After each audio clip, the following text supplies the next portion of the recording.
Complaints to the Telecom Ombudsman are up again. Overall complaints over the last 12 months have risen nearly 20%, and more than half were about mobile phone services, and Vodafone was the main target.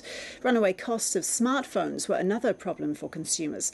Simon Cohen is the Telecom Ombudsman. He says things seem to be getting worse, not better.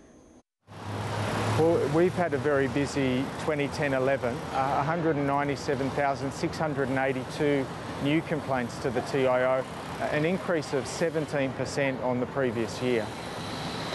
Now, the biggest increase in complaints, once again, was about mobile phones, and in particular the service offered by Vodafone, with an almost tripling in the number of customers that got in touch with you. It was the same sorts of problems that we saw last year.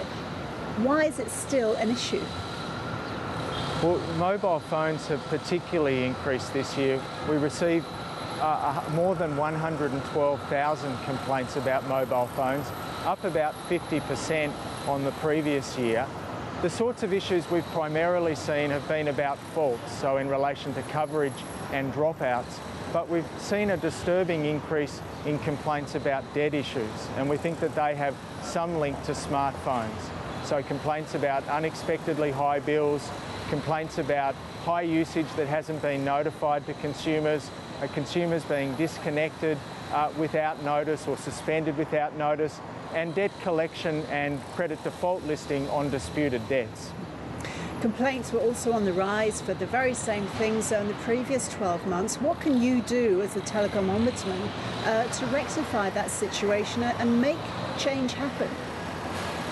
Yes, well, we blew the whistle on this back in 2009 with our Connect Resolve campaign, and again this year with our Resilient Consumers report, to really focus the community's attention on what is happening to consumers who contact the TIO.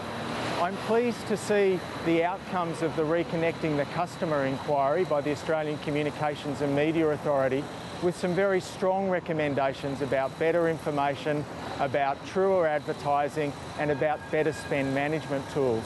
And also the draft Telecommunications Consumer Protection Code.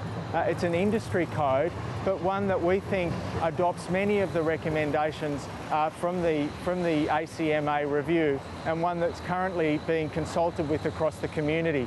But the outcomes of those should see some of these key causes of complaint about consumers not understanding what they're receiving or not being aware of the bills that they're racking up, about those causes being reduced, and hopefully a reduced need for consumers to come to the TIO.